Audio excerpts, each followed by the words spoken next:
Good morning, students. Today we are going to revise the topic carotid triangle.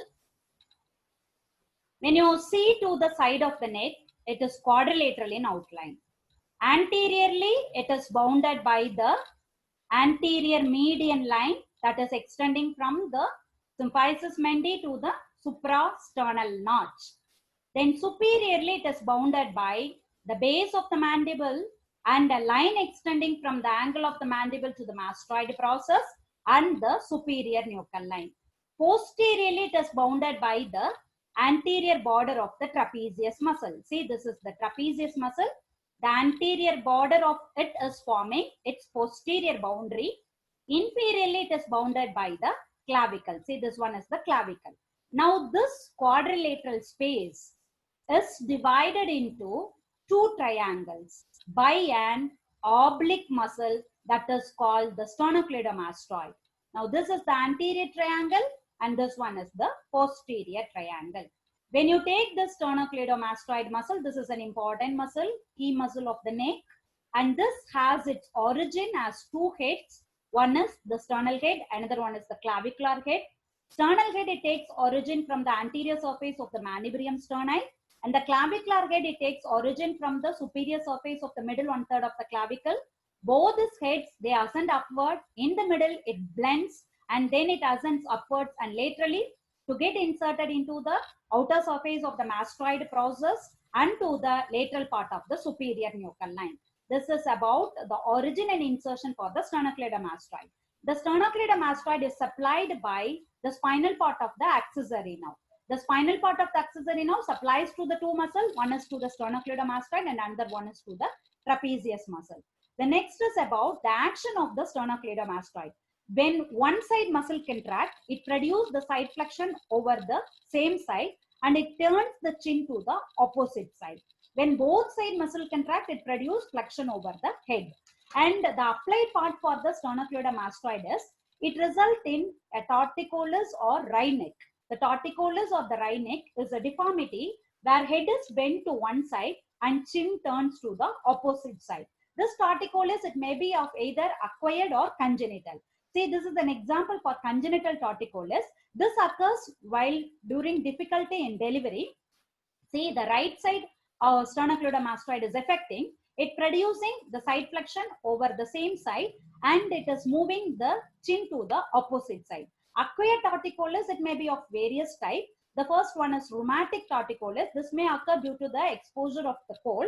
And the next is about reflex torticollis.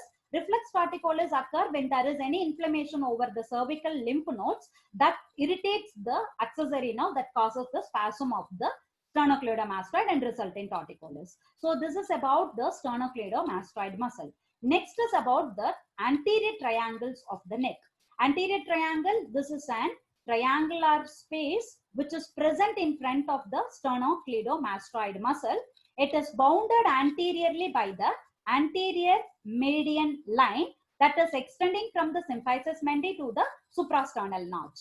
Then the base of the triangle is bounded by the base of the lower border or the base of the body of the mandible and a line extending from the angle of the mandible to the mastoid process. This is about the base of the triangle.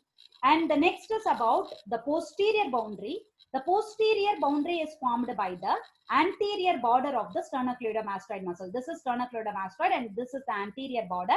The anterior border of the sternocleidomastoid is forming its posterior boundary. And the apex of the triangle is directed downwards over the suprasternal notch. So this is about the boundary for the anterior triangle. Anteriorly bounded by the anterior medial line and base is formed by the base of the mandible, a line extending from the angle of the mandible to the mastoid process, posteriorly bounded by the anterior border of the sternocleidomastoid, and the apex is directing downward near to the suprasternal notch. Next is about the subdivisions of this anterior triangle. With the presence of the digastric, that is anterior and the posterior belly of the digastric and the superior belly of the omohyoid muscle, this three muscle subdivides the anterior triangle into 3.5 triangles. That is the digastric triangle or the submandibular triangle, which is present between the anterior and the posterior belly of digastric and to the base of the mandible. Next is about the carotid triangle, which is present between the posterior belly of digastric, superior belly of the omohyoid and to the sternocleidomastoid muscle. Then is about only the half of the submental triangle and the other half is contributed by the opposite side. Then only it will become a full submental triangle. And here is the, this is present between, the submental triangle is present between the two bellies of the anterior bellies of digastric muscle. Two anterior bellies of digastric muscle. Then the next is about the muscular triangle, which is present between the anterior midline and the superior belly and the anterior border of the sternocleidomastoid muscle. These are the subdivisions of the anterior triangle. And the next is about, we are going to study in detail about this carotid triangle.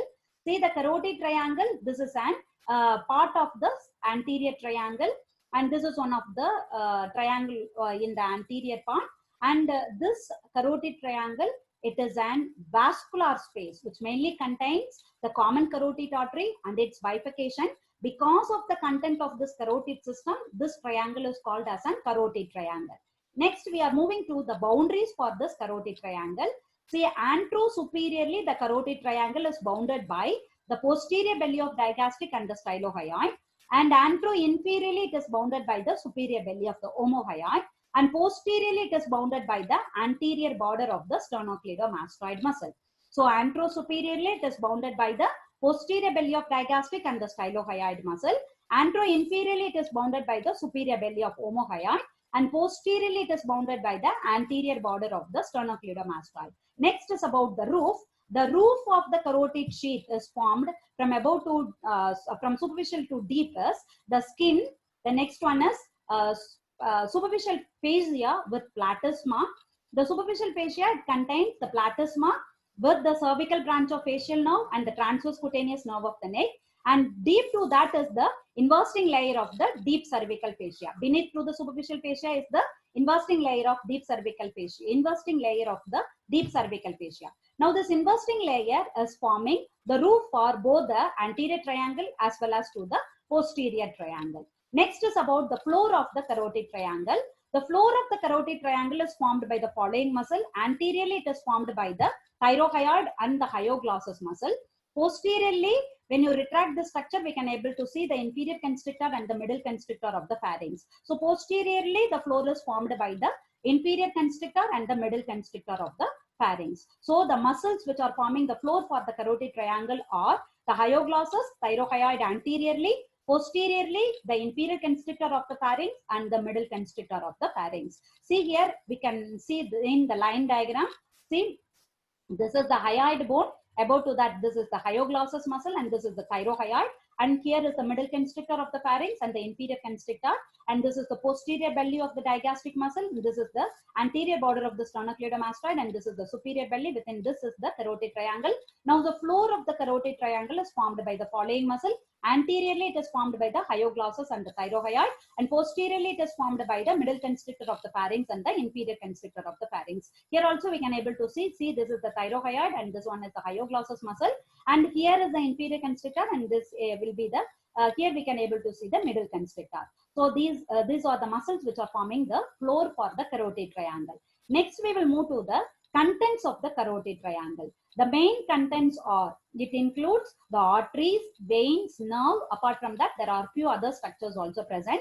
Now, the arteries are mainly the common carotid artery and its terminal branches, internal carotid artery and the external carotid artery. Internal carotid artery in the carotid triangle, it doesn't give any branches. Whereas external carotid artery in the carotid triangle, it gives of 5 branches.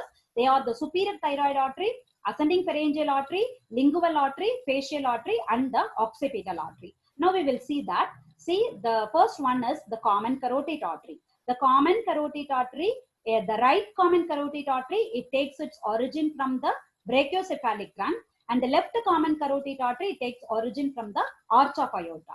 Both the arteries, they ascend upward and laterally, extending from the supraclavicular joint to the upper border of the thyroid cartilage. At the level of the upper border of the thyroid cartilage, this common carotid artery terminates or divides into two branches. One is internal carotid artery, another one is external carotid artery. So the common carotid, right common carotid is a branch from the brachiocephalic trunk. Left common is a direct branch from arch of aorta. And this common carotid artery terminates at the level of the upper border of the thyroid cartilage into two terminal branches. They are the internal carotid artery and the external carotid artery. Now this internal carotid artery, next is see here at the bifurcation point or near to the origin of the internal carotid artery, this common carotid artery, it shows a dilation which is called the carotid sinus. Now this carotid sinus, it has rich nerve supply by the carotid branch of the glossopharyngeal nerve and the sympathetic nerves and this carotid sinus, it acts as a baroreceptor and it is responsible for maintaining the blood pressure. Next, behind to this bifurcation point, there is an oval reddish brown structure which is called the carotid body. Now the carotid body is also supplied by the carotid branch of the vagus and the glossopharyngeal nerve and the sympathetic nerves, and that act as an chemoreceptor, and that is responsible for any changes over the oxygen content, carbon dioxide and the pH content in the blood. Then next is about the internal carotid artery and the external carotid arteries. Now this internal carotid artery, it is a branch from the common carotid artery. It takes its origin at the level of the upper border of the thyroid cartilage, and this external, both the internal and the external carotid artery, they ascend upward. See now within the carotid triangle, this internal carotid artery, it is lying anterolateral to the external carotid artery. See, internal carotid artery is lying anterolaterally and the external carotid artery is lying anteromedially. Now this, we are not naming here according to their location, but are named according to their distribution. Now this internal carotid artery, it goes and supplies to the inner side of the skull, and the external carotid artery goes and supplies to the outer side of the skull. So this, both the arteries, they ascend upward by passing deep to the posterior belly of the digastric muscle. This internal carotid artery, it enters into the carotid canal and goes and supplies to the inner aspect of the inside of the skull. The external carotid artery, it in the upper part, in the lower part, it is lying anteromedial to the internal carotid artery. Once above to the posterior belly of digastric, this external carotid artery, it is having a sinusoidal course. In the upper part, this lies, external carotid artery lies anterolateral to the internal carotid artery. Then this external carotid artery, it passes deep to the structures over the parotid gland, and it terminates behind to the neck of the mandible into two terminal branches. One is maxillary artery and the superficial temporal artery. Now this external carotid artery gives of totally 8 branches. The 8 branches are from the anterior surface, it gives of 3 branches, that is lingual artery, facial artery and the superior thyroid artery. Superior thyroid, lingual and the facial artery. And posteriorly occipital artery, and above to the posterior belly is the posterior auricular artery, and medially ascending pharyngeal artery, and the 2 terminal branches are the maxillary artery and the superficial temporal artery. This external carotid artery gives its terminal branches, or it terminates over the behind the neck of the mandible. So out of this 8 branches, the 5 branches from the external carotid artery arises within the carotid triangle. Now we are moving to that branches. See the external carotid artery and its branches in the carotid triangle. The first one is the superior thyroid artery. Superior thyroid artery, it arises from the anterior surface of the external carotid artery. Then it descends downward and forward on the inferior constrictor of the pharynx. Then it disappears by passing deep to the infrahyoid muscle to reach the upper pole of the lateral lobe of thyroid gland. The superior thyroid artery, it accompanies the external laryngeal nerve. This is about the superior thyroid artery. See, once it reaches, see the superior thyroid artery, a branch from the external carotid artery, it is descending downward and forward to reach the upper pole. Near its upper pole, it is dividing into an anterior branch and the posterior branch. And the superior thyroid, it gives another branch called the superior laryngeal artery. Superior laryngeal artery, it is a branch from the superior thyroid artery. Next is about the lingual artery. Now this lingual artery, it again takes origin from the anterior surface of the external carotid artery, just opposite to the tip of the greater cornea of the hyoid bone. Then this, in the carotid triangle, this lingual artery is crossed superficially by the hypoglossal nerve. Then this artery, it runs forward with an upward loop, and that loop allows the free movement of the greater cornea of the hyoid bone and gets disappear by passing deep to the hyoglossus muscle. This is about the lingual artery. Next is about the facial artery. See, this facial artery, it takes, again, it is a branch from the anterior surface of the external carotid artery, just takes its origin above to the tip of the greater cornea of the hyoid bone. Then it passes upward and forward by passing beneath to the posterior belly and the stylohyoid muscle and enters into the digastric triangle. This is about the facial artery. See, it is entering, once it leaves the posterior belly, it is entering into the digastric triangle. This is the facial artery. The up to this once, then from there it enters into the facial part, and this is the cervical part of the facial artery. One in the facial face, it will be the facial part. So this facial artery, see here, it is accompanying the facial vein also. This facial vein, it joins with the anterior division of the retromandibular vein, forms the common facial vein that opens into the internal jugular vein. So this is about the facial artery. Next is about the occipital artery. See, this is the occipital artery. It is taking origin from the posterior surface of the external carotid artery. It is ascending backward and upward by passing deep to the posterior belly and enters into the occipital region and supplies to the occipital region. And this occipital artery, within the carotid triangle, it gives of two branches. That is, one is lower sternomastoid branch and another one is upper sternomastoid branch. Now, this lower sternomastoid branch accompanies the spinal part of the accessory nerve. The lower sternomastoid branch is wound round by the hypoglossal nerve. This is about the occipital artery. Next is about the ascending pharyngeal artery. That ascending pharyngeal artery, it ascends upward along the wall of the pharynx and supplies to the muscles of the pharyngeal pharynx, muscles of the pharynx. So these are the 5 branches of the external carotid artery. See here, the external carotid artery is isolated, and see, within the carotid triangle, the external carotid artery, it is giving off 5 branches. Anteriorly, facial artery, lingual artery, superior thyroid artery. Medially, ascending pharyngeal artery, and from the posterior aspect, occipital artery is arising. It is dividing into 2 branches, that is upper sternomastoid branch and the lower sternomastoid branch. And the internal carotid artery, it doesn't give any branches in the neck. Next is about the veins of the carotid triangle. The veins are, the important vein is the internal jugular vein and its 5 tributaries, that is the common facial vein, lingual vein, superior thyroid vein, middle thyroid vein, and the pharyngeal veins. Now see here, the internal jugular vein, it is taking origin, that is, it leaves through the jugular foramen and it is the direct continuation of the sigmoid sinus. And near its origin or its upper part, it shows a dilation which is called the superior bulb of the internal jugular vein. Now the next is about the course. See, the internal jugular vein, which is an wide vessel extending from the base of the skull to the root of the neck, and this lies laterally to the internal carotid artery and the common carotid artery. And the carotid sheath, see this carotid sheath, which is derived from the deep cervical fascia, which is forming an tubular investment over the common carotid artery, internal carotid artery, vagus nerve, and to the internal jugular vein from medial to laterally. So what are the content of the carotid sheath? From medial to laterally, they are the common carotid artery, internal carotid artery, vagus nerve, and the internal jugular vein. And this carotid sheath is thick along the arteries and thin over the vein. This thin over the vein is allowing the venous expansion. And this internal jugular vein, while its termination, it shows another one dilation that is called the inferior bulb, and that joins with the subclavian vein and forms the brachiocephalic vein. And the right and left brachiocephalic vein, they unite to form the superior vena cava. Superior vena cava opens into the right atrium of the heart. So see here, this is the internal jugular vein. Near its termination also showing a dilation which is called the inferior bulb.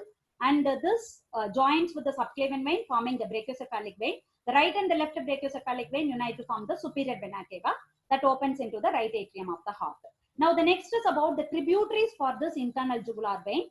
Totally they are 5 within the carotid sheath, that is, they are the common facial vein, then lingual vein, superior and middle thyroid vein and the pharyngeal vein. Sometimes the occipital vein is also seen over this. And see here, see, this is the common facial vein. We know the common facial vein is formed by the union of the facial vein with the anterior division of the retromandibular vein. And this common facial vein here, this is the common facial vein, this is the lingual vein, and this is a superior thyroid vein. See, this all three veins are opening into a common trunk, and this common trunk is opening into the internal jugular vein. This is an variant.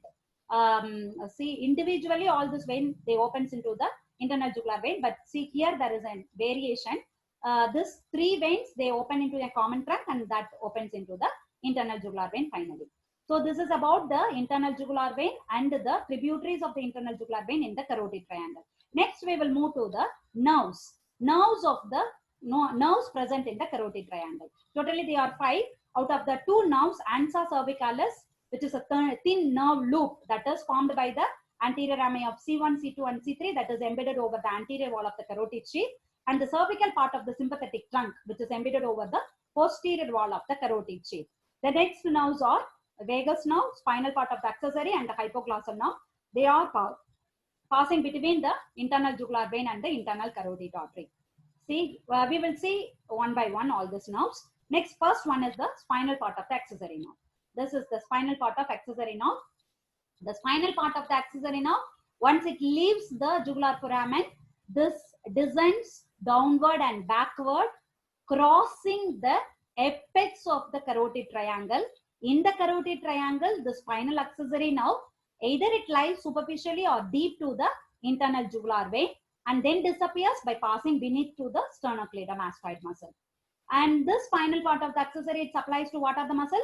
That is spinal part, that is sternocleidomastoid and the trapezius. So the trapezius and the sternocleidomastoid is supplied by the spinal part of the accessory nerve.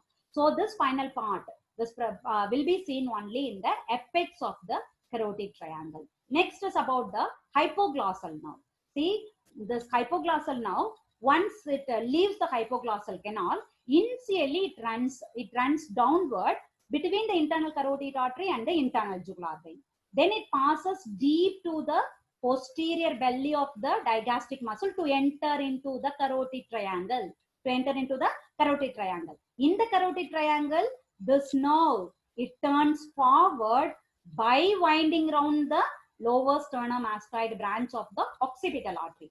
Then this nerve, it runs down forward by crossing superficially the internal carotid artery, external carotid artery, and the loop of the lingual artery. Then again it passes deep to the posterior belly of digastric and enters into the submandibular region. That is about the hypoglossal nerve. Now this hypoglossal nerve, it gets a communicating branch from the C1 spinal nerve.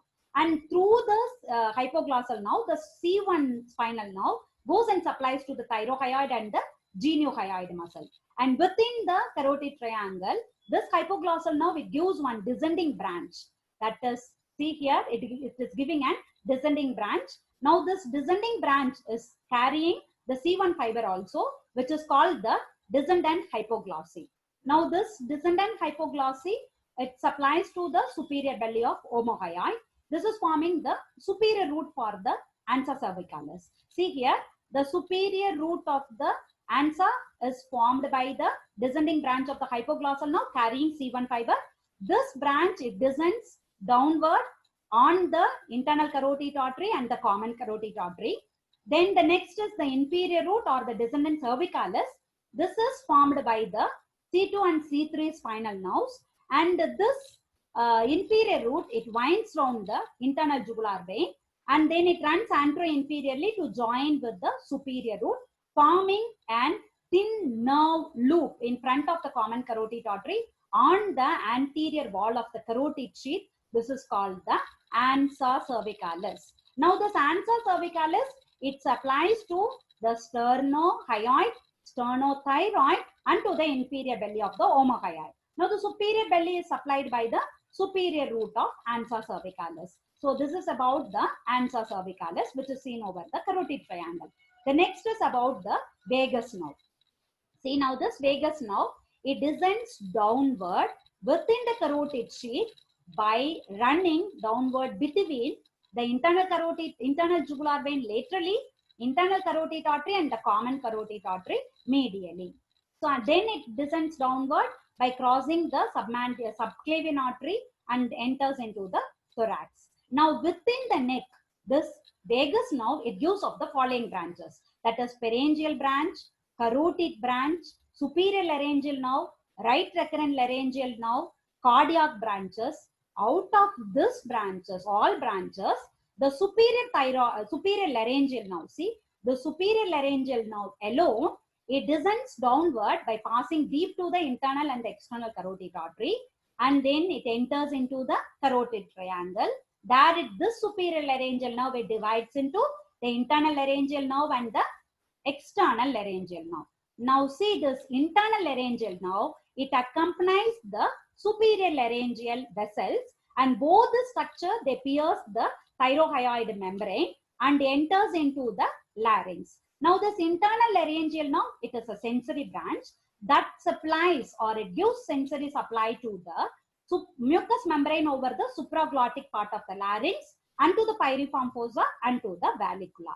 So this is about the internal laryngeal nerve. Now this external laryngeal nerve that accompanies this superior thyroid artery and goes and supplies to the cricothyroid, and it also gives one muscular tweak to the inferior constrictor of the pharynx. So these are the two branches of the superior laryngeal nerve within the carotid triangle.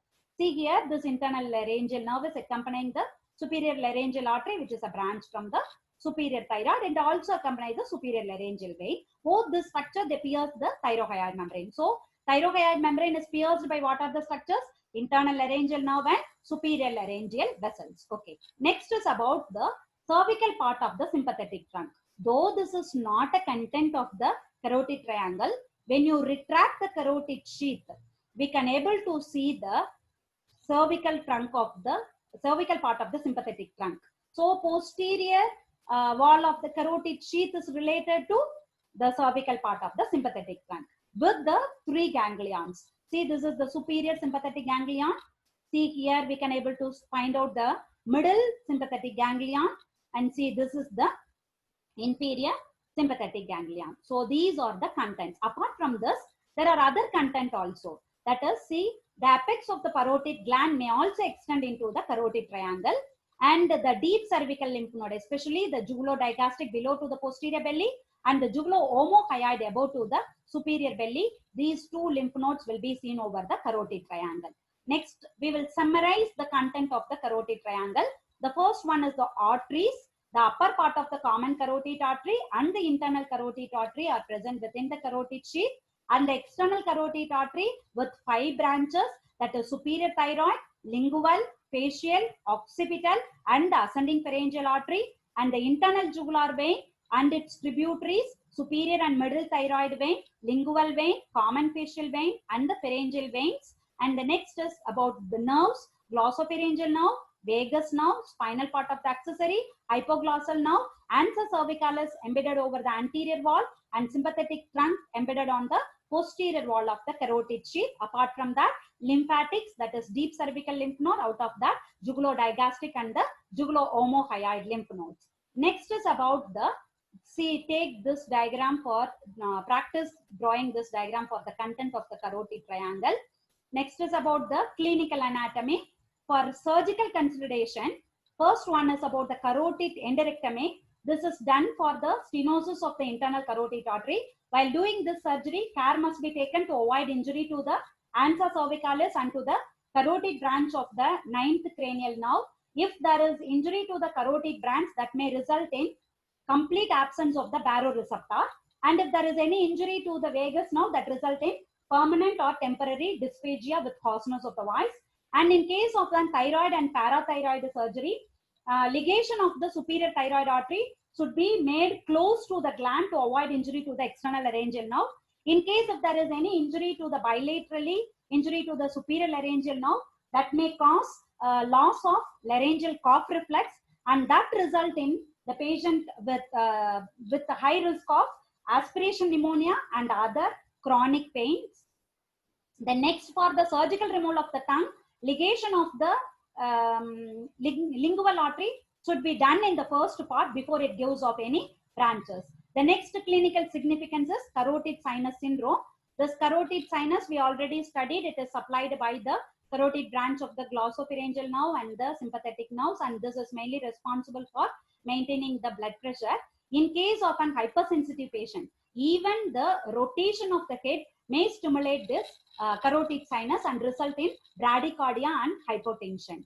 So that's all about the carotid triangle and its content. Thank you.